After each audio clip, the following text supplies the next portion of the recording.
Last week we talked about, the high time frames on Bitcoin. Doesn't look that great, right? I wouldn't say it's a market structure break, but it is a worrying sign. So I like to use closes when I'm talking about market structure breaks, because a wick taking the low down here does not mean that market structure has broken. This is actually what some would say a sweep. So if you actually long the sweep, you caught a decent move, about 13%, right? Let's say 10% because we're not gonna get the top and the bottoms. Now the worrying sign is that we're coming back down, and I know the weekly is still, over half the week left. There's 4 days, 7 hours. So it's a little too early to call this a market structure break, right? But that's one area that you should be paying attention to, because a weekly breakdown is significant. How many times have we talked about, I guess in the past couple months, about how weekly levels tend to be super significant? They just take a very long time to play out, and because of that, most people don't execute on the weekly, even though it would net them so much money, right? If you think about it, look, you have breakdown here, maybe you short the retest, whatever, you would have made a little bit of money. Reclaim, maybe you took a long somewhere around here. You don't have to nail the bottom, that's good. Maybe you shorted at resistance, whichever way you want to go about it, if you're playing the short or the long side. But just in the couple months alone, all of these trades are fairly straightforward. The sweep right here, the retest right here, whichever one you want to play, into immediate upside.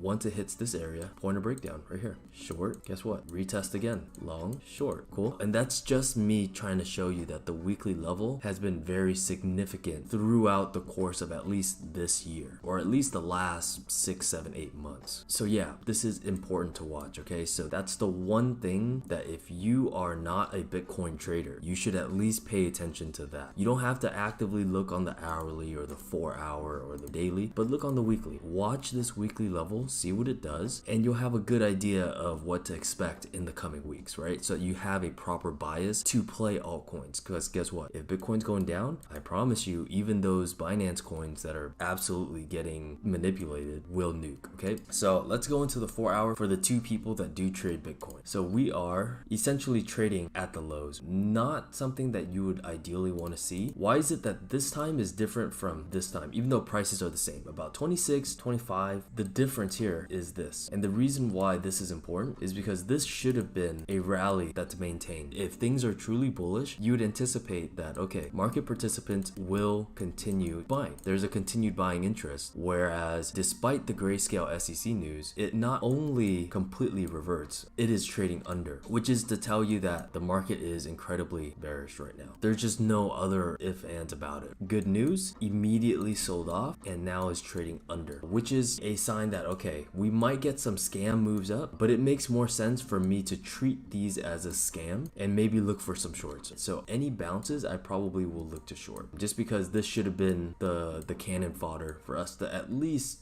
maybe reclaim this 28.5 area. But that didn't happen. So I'm very, very skeptical. You're seeing something very similar with Solana. This isn't as bad as Bitcoin, but you saw the Visa announcement, it pumped, complete reversal. So if you were looking for a long, this would be one of the better ones, just because you can identify your stop loss, right? If it closes below 1920 or so, you need to get the fuck out, right? Because it's probably gonna go much lower. Maybe you could treat this as a spot holding kind of thing, but aside from that, this is a lot of weakness, right? It's the same concept that you're looking at, where the market receives a good news, immediately prices it as if it doesn't matter. I'm not saying that the Visa partnership doesn't matter, just according to the market, price-wise, it made no difference, which makes you feel like, okay, well, sooner or later, there's gonna be a bad news, right? It can't just always be good news. Maybe FTX sells a little bit more, maybe something gets hacked. So I am anticipating a move down to this 15 at some point. It might take a little bit of time, it might do a little bit of this and then head down, but I do think it's gonna revisit this 15 area, at least 15, just off like a structural standpoint. When you zoom out, you look at this as one big range, we've basically just been stuck in it, right? Anyway, back to Bitcoin. Sorry, we would ideally want to see a reacceptance back into this little tight range that we're at. You want to see prices kind of buy back. This would be a first sign of confidence. Maybe you could consider some longs right here, and this is weird, I know, because I'm basically telling you that, okay, 26K might be a better buy than 25.6K. And it sounds stupid because 25.6K is lower, but at least in 26K, you're seeing a semblance of strength. And it depends on how you get to 26K, right? If there's a big announcement and then you get to 26K and it just stalls, you know, that's a different story altogether. Given what we have right now, this would make for a much better play. This would just look like, okay, it got a little bit emotional, maybe, right? People sold off a little too hard and it reclaimed. And then maybe we attempt a larger retest after sweeping the lows. But this area is where if you had to buy Bitcoin, like you only trade Bitcoin, I'd be more comfortable up here. Everything down here feels very sus. Even though it is at support. It is very sus. And I just don't think that in current market conditions, you have to take these trades, right? You don't have to take these trades that feel a little sus. Sus just means short for suspect. The trade isn't as solid. It's not as good of a trade. I guess I should do ETH. ETH just looks like Bitcoin. Just that we can save some time, talk about some altcoins because alts are popping off. Similar idea here. You want the daily, strong close back, form a tighter range right here, and then maybe you'll get a poke up. But until then, I think this is just working its way down. It might even just do some shit like this. It doesn't feel good. This is not what a bull market feels like. It definitely feels more predatory and PvP. I'm pretty sure MATIC is gonna get the ape treatment. I think MATIC goes back down to like 25, 30 cents. Judging by the way that projects are leaving the ecosystem, judging by the way the usage of the ecosystem is going down, but it is a bear market, which is the one caveat. Judging by the lack of interest in general in Polygon and the amount of hacks that randomly happen and the amount of tokens that are in the team's possession, I do feel like this is very heavy. This is very heavy for a coin that the fucking former president of the United States created an NFT on. That's all I'm saying. What I'm looking for to signal a reversal, and I do think that MATIC will reverse and it'll be a great long, is a sharp move. Something like this. Something like this. So you have a lot of examples in MATIC just because this coin tends to have large capitulations. If you don't see a sharp move, I'm not convinced that MATIC has bottomed, okay? Let's do another cartel coin. Let's do Bluezell. One thing that I want you guys to notice is that Bluezell does this all the time. Like this coin, the main use of this coin is to pump violently and then fully retrace, right? So you're looking at fucking full retrace, full retrace, full retrace, full retrace, full retrace, full retrace, mini one, full retrace, right? Where should you be shorting? One, you should be shorting either at these highs up here, right here, where you short, and then if it goes up, you're wrong, right? So you're immediately cutting the position if you're wrong. The moment this makes a new high, you need to get out because this could just rip all the way up. This trade right here implies that you are very quick to cut your trade and you have no issues with cutting a trade the moment you sense danger. Second, you're looking for a break of this market structure, right? Because right now it's just picking up steam. Break of the market structure usually heads down, and I know that's like 10%, 12, 13%, but tends to retrace its entire pump when it starts to break down. Then you're not just looking at this 10%. Like who cares if you missed 10%? You had a good trade, right? You still net 50% if you're able to hold it down all the way there. Let's say you're not. Let's just say you hold it down to this area. Like that's 37%. Like are you really gonna be that upset because you missed 10% on the entry, but you got a better, safer place to short? Like no, you shouldn't be that upset. Sometimes it's not about shorting the highest price possible. It's about taking the best, comfiest trades for you. Let's do WorldCoin. What's happening here? Is this like the next scam? Oh Jesus. I would take a short up at like 135. ARC files for spot ETH ETF. ETH, look at majors. Oh, are we pumping? Oh, holy shit, we're pumping. Dude, imagine if this gets fully retraced again, just like this. Imagine the fucking smell. Maybe I'm fucking mid-IQing this, but I think this fully retraces, guys. Just because if black scale ETF on Bitcoin doesn't really move the needle as much as we think it is, I just don't feel like an ARC ETH ETF. They just filed it. It didn't get approved or anything. It's just being filed. Yeah, you know, even with like the Visa stuff, and it is at the top of this range. Fuck, I do think this retraces. Actually, dude, I want to short ape. Any opportunity that I can get to short ape, I'm gonna short ape. Yeah, dude, this is the kind of setup that I like right here. Oh yeah. So they're unloading like a large chunk of their supply, and I told myself any large pump into like resistance on ape leading into the unlock, I wanted to short. So I'm gonna go ahead and do that. Teller.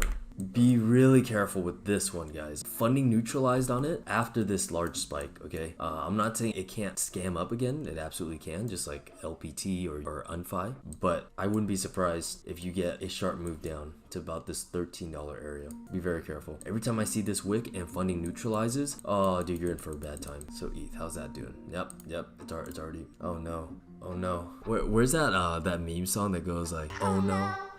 Oh no, no, no, no, no.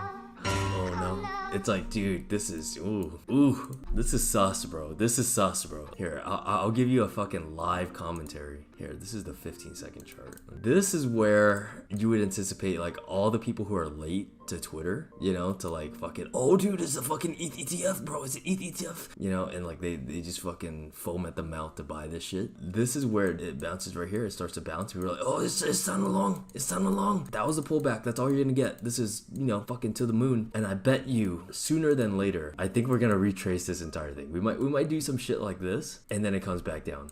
Oh, dude, this is bad, bro. No, you don't want to see struggle like this on the 15-second, bro. Like on a good news, like you should be seeing white candles like fucking these everywhere because it's a 15-second chart. This is bad, bro. Oh no, there's no follow through. Oh no, if I was scalping here, dude, I'm immediately looking to fade any longs. Like typically when you see good news, you want to see like boom, boom, like just up, up, up, up. And the more people think about this, the more people are gonna realize like, oh wait, hey guys, this isn't the greatest. Can you check Sui? Yeah, sure, bro. What's Sui up to? Oh, dude, I don't know. Sui doesn't look that great. The reason I'm not a big fan is because I know they have a token unlock. It's obviously not good in a bear market where people can't even buy hundreds of thousands. Like who's picking up that additional supply? And in that sense, it kind of worries me about, yes, TA wise, it doesn't feel that bad, but when you factor in certain things like the fundamentals, the fact that tokenomics precede price, right? There are certain things that dictate where price is going more than TA. If you just constantly release tokens, it doesn't matter what pretty little boxes that I draw. Like, bro, it's gonna go down. Unless there is an adequate amount of demand that meets it, picks it up, then maybe, right? But you'll see that in the chart. Let's say tomorrow's the unlock and price just sits sideways down here for a month. And maybe that supply that's steadily being leaked into the market is being absorbed by buyers, right? LDO. With the spot ETF, I do think that LDO should have been the higher beta play. Basically, whenever ETH pumps, LDO is gonna pump more because it's a ETH staking. But yeah, this doesn't look that great to me either. Maybe it's a retest on the hourly. Let's see what ETH looks like. Yeah, we're not looking so hot, boys. Yeah, probably don't touch LDO and FXS. Oh, FXS looks really bad. I wouldn't touch FXS. I would touch LDO if you had to. Just because the hourly structure looks a little bit better. Can I check Bake? Yeah, bro. You're probably the only person trading this. Be careful, okay? Be careful. Yes, you have these higher lows and they are picking up. And this could be a candidate for the next scam pump because it is a Binance coin. But I would try and get it closer to this 10-cent area, which is only 2% away. So I guess it's not too bad. But yeah, I guess you can pick this up. I would immediately cut this position though if we traded under 10 cents. So if we start closing below 10 cents, get the fuck out. And if you haven't, you need to put a hard stop right here, right? Because if it comes all the way down here, you're fucked. This chart is fucked. It's doomed. It's going back down to 9 cents or where the fuck it came from. 5 cents, 8 cents, whatever.